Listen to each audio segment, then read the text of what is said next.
नमस्कार, मैं हूं ब्रजेश चौक से और आप देख रहे हैं हमारा खास कार्यक्रम अटेंशन। और अटेंशन में चर्चा होगी बहनों की बेरुखी की। मध्य प्रदेश की सभी 29 लोकसभा सीटों पर चुनाव हो चुके हैं। महिलाओं के वोटिंग परसेंट की बात करें तो इस चुनाव में 6 महीने पहले हुए विधानसभा चुनाव के मुकाबले 12% वोटिंग कम रही। अब बहनों की इस बेरुखी ने बीजेपी और कांग्रेस की टेंशन बढ़ा दी है। सवाल उठ रहे हैं कि आखिर क्यों आधी आबादी ने मतदान करने में रुचि नहीं ली। इसको लेकर बीजेपी और कांग्रेस का अपना अपना तर्क है, लेकिन सवाल यह है कि बहनों की ये बेरुखी किस पर भारी पड़ेगी और इस बेरुखी के पीछे की असल वजह क्या है। आज इन्हीं सवालों के आसपास चर्चा करेंगे, लेकिन पहले देखिए ये रिपोर्ट।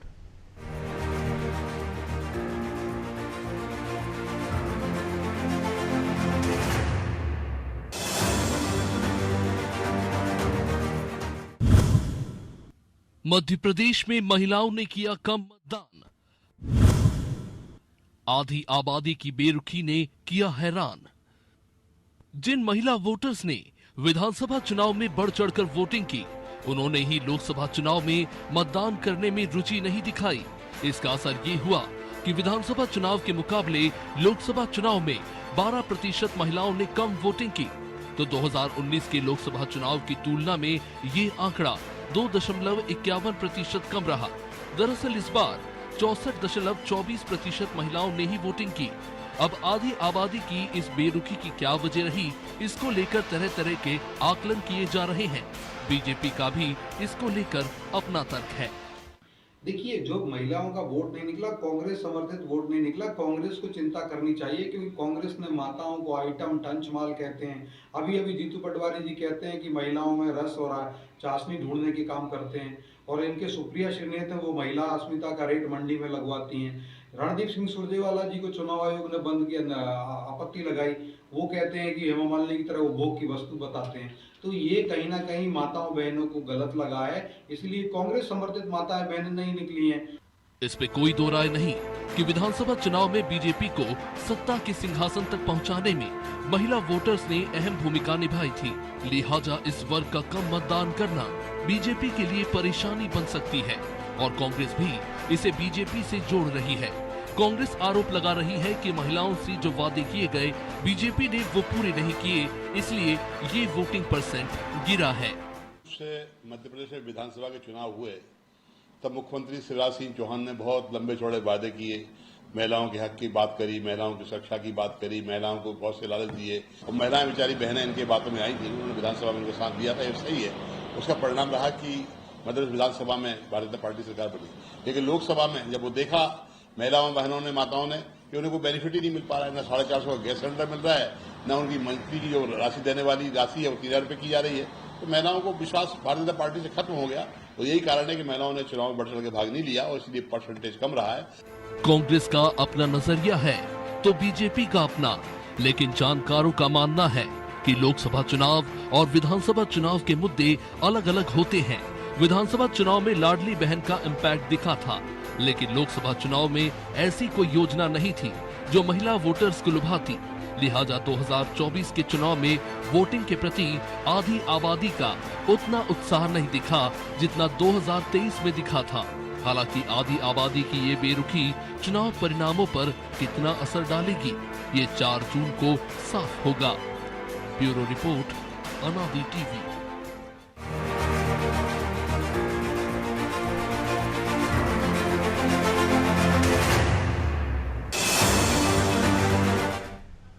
तो इस मुद्दे पर चर्चा के लिए हमारे साथ जुड़ गए हैं वरिष्ठ पत्रकार सुरेश शर्मा और हमारे सहयोगी प्रभु पटेरिया। शर्मा जी, बहुत बहुत स्वागत है आपका अनादि टीवी पर। शुरुआत आपसे ही करते हैं। 12% की कमी आई है विधानसभा चुनाव की तुलना में लोकसभा चुनाव में महिला वोटिंग की। कांग्रेस कह रही है कि नाराज हैं, उन्होंने वादे जो किए थे पूरे नहीं किए, इस वजह से महिला वोटर निकली। बीजेपी कह रही है कि जिस तरह से कांग्रेस के नेताओं ने महिलाओं को लेकर शब्द बाण छोड़े, टंच माल कहा, आइटम कहा, तमाम तरह की उपमाएं दी, इस वजह से वो घर से नहीं निकली। असल वजह क्या है? आपका नजरिया क्या है? क्यों महिलाओं की वोटिंग कम हुई? देखिए, लोकसभा का जो पैटर्न था, उस पैटर्न के हिसाब से 2.51 की जो आपने आंकड़ा दिया है वही है। तो मुझे लगता है विधानसभा के मतदान को लोकसभा के मतदान तक यदि हम जोड़ के देखेंगे तो पुरुषों का भी मतदान कम हुआ है, क्योंकि ये तो दोनों देखेंगे तुलनात्मक रूप से तो दोनों में कमी आई है। इसका अभिप्राय ये थोड़ी ना हो सकता है कि नाराज हो गए इसलिए वोट नहीं डाल रहे। लोगों ने अपने अन्य कामों को देखा है। और आप देखिए, मैं 2-3 दिन से एक बड़ा विश्लेषण कर रहा हूँ, और उसमें ये है कि आप कांग्रेस से सवाल पूछिए तो भाजपा की कमी बताता है, भाजपा वाले से पूछिए तो कांग्रेस की कमी बताता है। तो भैया ये बताओ कि अब तो वोट डल गए। लेकिन एक अब तो आप दिलचस्प आंकड़ा दिया बीजेपी ने तो कि 12% यदि कोई कमी आई है तो वो कांग्रेस की मतलब महिला मतदाता नहीं निकली, मतलब 12% है उनका महिलाओं में क्रेज। नहीं नहीं, वो इसलिए मैं कह रहा हूं ना कि भाई आपको तो कांग्रेस की आलोचना करना है, इसलिए आपने आलोचना करना शुरू कर दी। तो आपने एक बयान जारी कर दिया। अच्छा, बयान जारी करने के लिए करना क्या पड़ता है? कुर्सी पर बैठ करके बोलना ही तो होता है ना। कौन से आपने तथ्य और आंकड़े पढ़े हैं? तो ये सब बातें बिल्कुल अलग है। जो वोट कम हुआ है वो निश्चित रूप से भाजपा का कम हुआ है। और आप ये मान करके चलिए कि लीड कम होंगी। इस बार का जो चुनाव है वो बहुत लंबी लंबी 5-5 लाख 7-7 लाख वाली लीड का मामला नहीं रहेगा। केवल 3 इंदौर है, विदिशा है और खजुराहो है। ये एक बड़ी लीड की सीटें होने वाली हैं, और सिंधिया जी वाली भी लीड की बड़ी लीड की सीट जाएगी। बाकी कोई बहुत ज्यादा लीड होना नहीं है। तो इसलिए जो लीड कम हो रही है उसके पीछे भी ये बड़ा कारण रहेगा। दूसरा क्या है, ये बात बिल्कुल सत्य है, कोई माने या ना माने, कोई पक्षधार कहे या बिना पक्षधार कहे, कांग्रेस का मतदाता कम निकला इस चुनाव में, बिल्कुल स्पष्ट हो गया। अनेकों जगह के विश्लेषण करने पर हमें ये मालूम चला है। राजगढ़ में जो मतदाता ज्यादा हुआ है, मतदान ज्यादा हुआ, महिलाओं का भी मतदान ज्यादा हुआ है, उसके बारे में 2 प्रकार के आकलन आ रहे हैं। एक तो ये कि भाई दिग्विजय सिंह का आखिरी चुनाव था, चलो सम्मान से विदाई कर दो, ऐसा करके। दूसरा जो है ये था कि भाई दिग्विजय सिंह जो है वो ऐसे राजगढ़ क्षेत्र के विरोधी हैं कि वो हिंदू विरोधी भावना से बातचीत करते हैं, ऐसा करके एक अवधारणा स्थापित उनके बारे में की हुई है, उसके विरोध में वोट हुआ। ये दोनों का विश्लेषण आपस में लड़ रहा है। परिणाम हम भी नहीं समझ पाते, कोई और भी नहीं समझ पा रहा कि वास्तविकता क्या है। क्योंकि उसका सबसे बड़ा कारण यह है कि अधिकांश जो लोग बोलते हैं वो केवल अपनी टेबल स्टोरी और पुराने अनुभवों के आधार पर बोलते हैं। फील्ड में जाकर के किसी ने भी कोशिश नहीं की कि मतदान क्यों हुआ, इसके ऊपर कोई भी, जिसको ग्राउंड जीरो कहते हैं हम लोग, किसी ने बातचीत नहीं की। इसलिए ये बातें बिल्कुल अपनी जगह। हाँ, एक चीज जरूर मानना पड़ेगी कि मध्य प्रदेश का जो राजनीतिक वातावरण है या देश का जो राजनीतिक वातावरण है, उस राजनीतिक वातावरण के अंदर 3 चुनाव से 2014, 2019 और 2024, इसके सेंटर पॉइंट का यदि कोई व्यक्ति है तो वो नरेंद्र मोदी है। नरेंद्र मोदी के आसपास चुनाव चल रहा है। तीनों चुनाव नरेंद्र मोदी पॉइंट सेट करते हैं, जो है ये तय करते हैं कि अगला जो चरण है 5वां, वो किस बिंदु पर जाकर के होगा, वो सेट करते हैं। उसके हिसाब से लोग जो है अपनी आलोचना प्रतिआलोचना करते हैं। अब आप एक और जो इस दौर की मैं आखिरी बात कह रहा हूं, ये देखिए कि कभी भी आपने कांग्रेस का ये नहीं सुना कि हम कितनी सीटें जीत रहे हैं।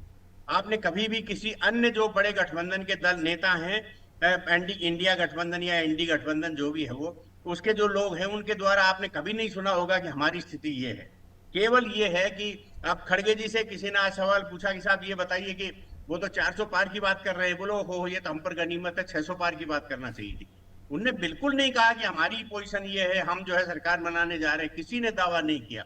सब इस बात पर लड़ रहे हैं 370 भाजपा नहीं ले जाएगी, 400 एनडीए नहीं पार होगा। ये कभी भी राजनीति का, मेरे और प्रभु जी ने तो बहुत लंबे समय से चुनाव देखे हैं, तो हम लोगों ने ऐसा कभी भी नहीं देखा कि कोई राजनीतिक पार्टी ये कहती हो कि सामने वाले की कमी निकालने में पूरा चुनाव निकाल दे, अपने बारे में जो है कोई प्रेडिक्शन ही न दे और न लोगों को ये संदेश दे कि हम भी सरकार। क्योंकि अभी तक का जो वातावरण है, उस वातावरण में विपक्ष सरकार बनाने की बात ही नहीं कर रहा। वो तो चलते चलते बोलता है नहीं नहीं नहीं मोदी नहीं आ रहा, हम ही सरकार बनाएंगे, लेकिन ये नहीं कह रहे कि हम ही सरकार बनाएंगे। ऐसा दावा किसी ने आज तक नहीं किया जी। तो प्रभु जी, जो शर्मा जी कह रहे हैं कि मतदान कम हुआ है तो बीजेपी का हुआ है, तो नुकसान भी बीजेपी को होगा। वो कह रहे हैं कि लीड कम हो सकती है लेकिन इतना नुकसान नहीं होगा। लेकिन क्या वजह है कि इतनी जल्दी 6 महीने में महिलाओं का विश्वास दिख गया बीजेपी से? या पिछली बार हमने विधानसभा में देखा था महिलाओं को फोकस करके कैंपेन चलाया गया था, ये फैक्टर रहा? इस बार महिलाओं पर उतना जोर नहीं दिया गया, या शिवराज सिंह चौहान भी कोई फैक्टर है? निश्चित तौर पर जो आप कह रहे हैं सबका अपना अपना योगदान है थोड़ा बहुत। सुरेश शर्मा जी ने जो है 4 सीटें तो उनने बीजेपी की जीती हुई गिनाई दी। शर्मा जी ने कहा कि वहाँ पे लीड जो है कम हो सकती, ज़्यादा होगी, बाकी जगह की लीड घट सकती है। तो 4 सीटें तो शर्मा जी ने गिनाई दी कि यहाँ पर क्या परिणाम होने वाला है। निश्चित तौर पर उनका आकलन है, लगातार वो देखते रहते, लंबे समय से चीज़ों को देख रहे हैं, तो बिल्कुल सही होगा। सटीक अनुमान उनका लगता है हर बार। निश्चित तौर पर मान के चलते हैं कि उनका अनुमान इस बार भी सही होगा। लेकिन जो महिला वोटर नहीं निकल रही हैं, तो एक तो गर्मी इसका कारण मान सकते हैं हम कि इस बार गर्मी, लोकसभा चुनाव में वैसे भी कम मतदान होता है और वो ऐसे कोई मुद्दे नहीं है जो लोगों को घर से एकदम से निकाले। विधानसभा चुनाव में निश्चित तौर पर लाडली बहना योजना का बड़ा असर था।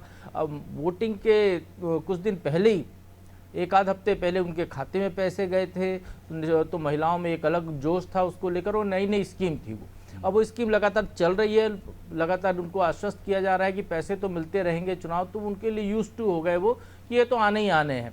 जहाँ तक कांग्रेस की बात है, कांग्रेस जो 1 लाख रुपए का जो उन्होंने जो वादा किया है उसको वो स्थापित नहीं कर पाई। महिलाओं को 1 लाख रुपए देंगे तो कैसे देंगे, क्या देंगे, किस क्राइटेरिया की महिलाओं को मिलेगा, किसको नहीं मिलेगा। अभी तक तो ये कहा जा रहा था कि सभी महिलाओं को, हर परिवार की एक महिला को मिलेगा। अब राहुल गांधी का एक बयान अभी मैं देख रहा था, वो कह रहे थे गरीब महिलाओं के खाते में 1 लाख रुपए महीना जाएगा। उन्हें टकाटक पता नहीं कौन सी शब्दावली है उनकी, जो है उन्होंने अपनी शब्दावली का प्रयोग किया, टकाटक 1 लाख रुपए महीना जाएगा।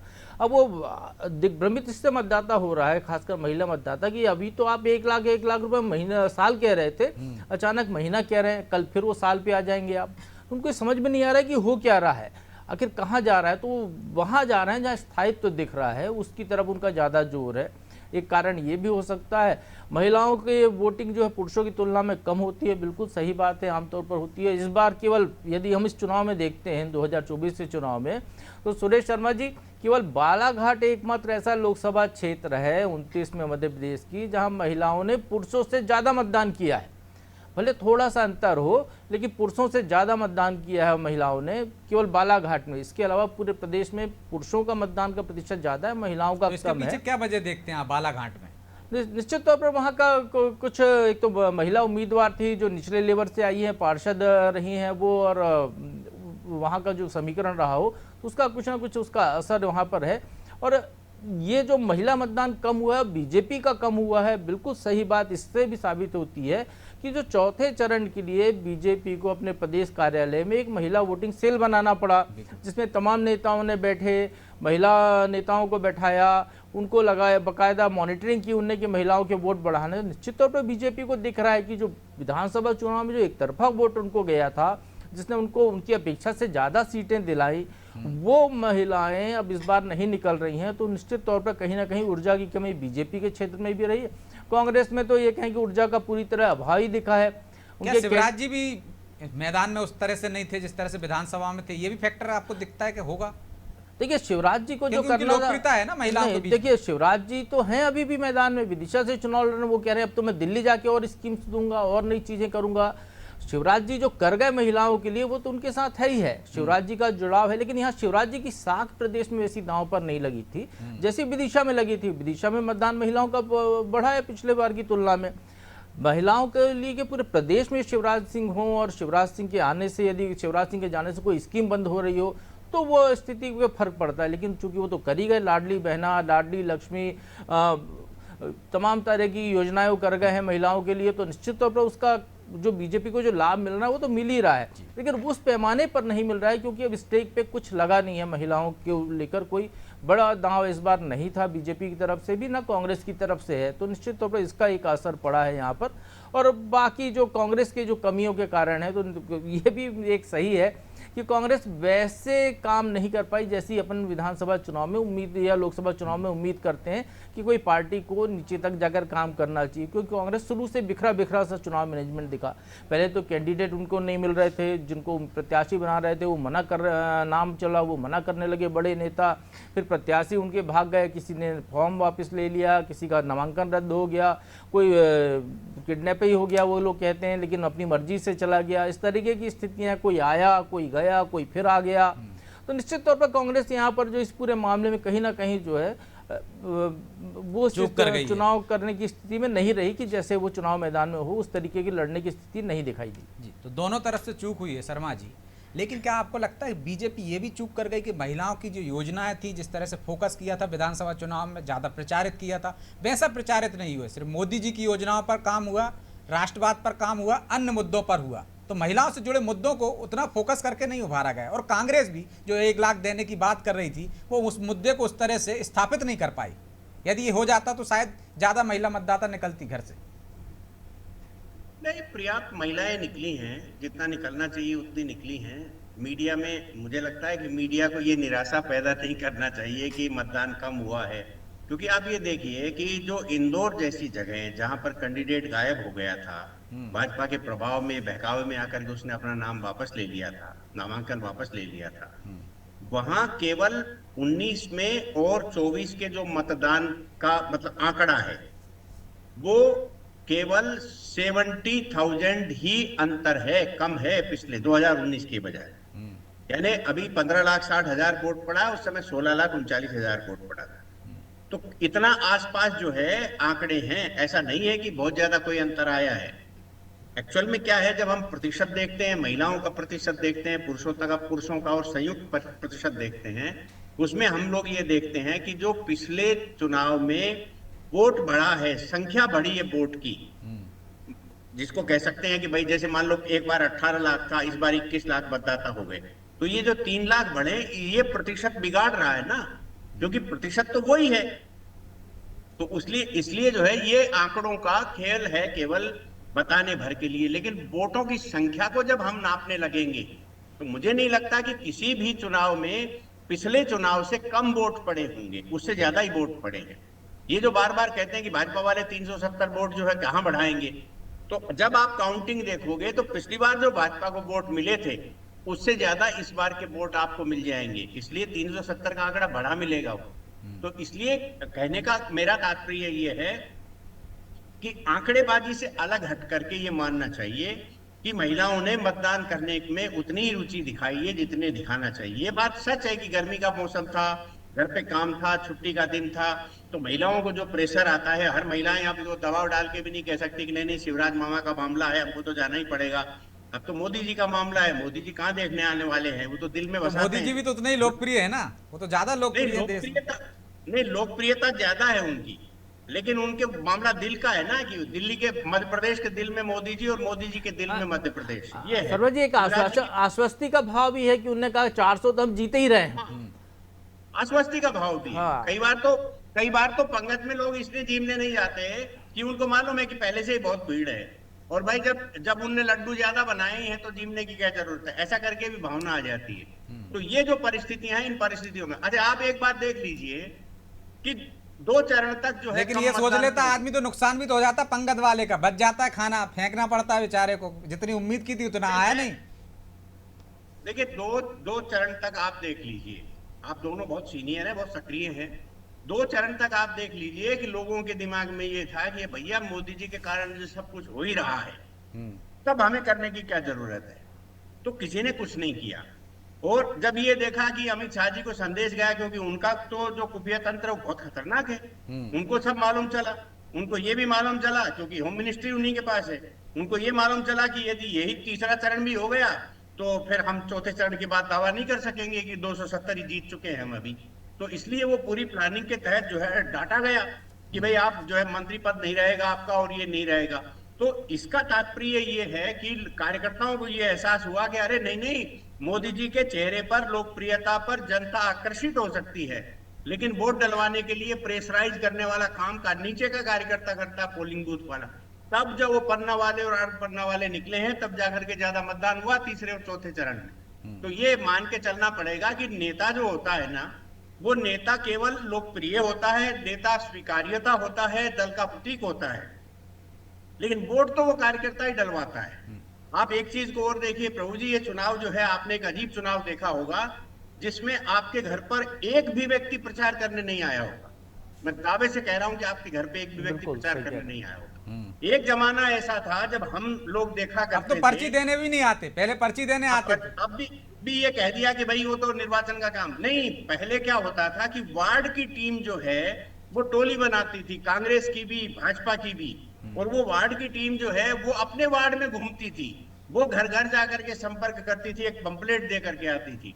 हमारे यहाँ तो ईमानदारी से बता रहे हैं कि हम जहाँ रहते हैं वहाँ कोई पंपलेट ही नहीं आया किसी का।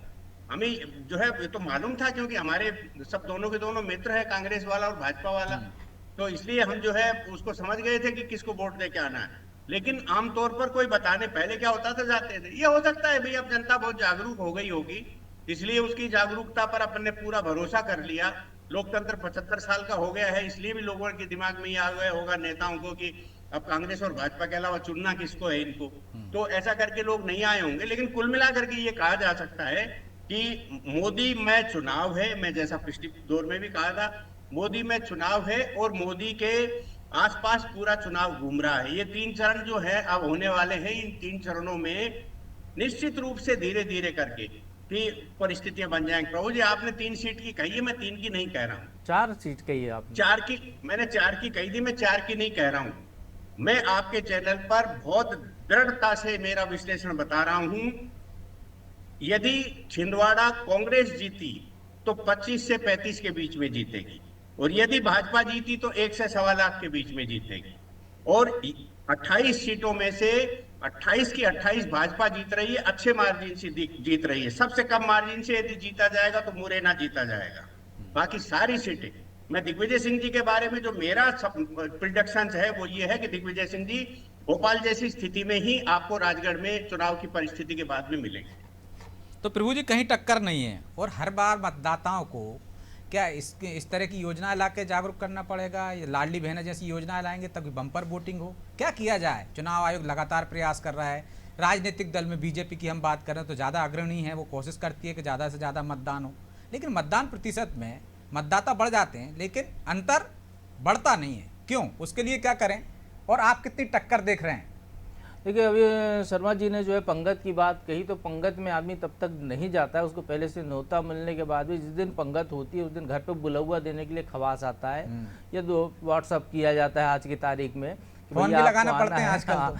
तो इसलिए जो है तब वो पहुँचता है। तो निश्चित तौर पर वो स्थिति है। सबसे बड़ी कमजोरी यदि यहाँ पर कोई है तो बीजेपी की कहे तो बीजेपी ने जो अपना मैकेनिज्म जो ऑनलाइन कर दिया, कार्यकर्ता बेस उनने अपना पूरा, तो उनको लगा कि सारे व्हाट्सएप पे ही तो सारे ग्रुप पे काम हो रहा है, तो व्हाट्सएप कर दिए गए लोगों को कि आपने वोट डाल दिया, आप वोट डाल आइए, आपके क्षेत्र में पोलिंग हुई।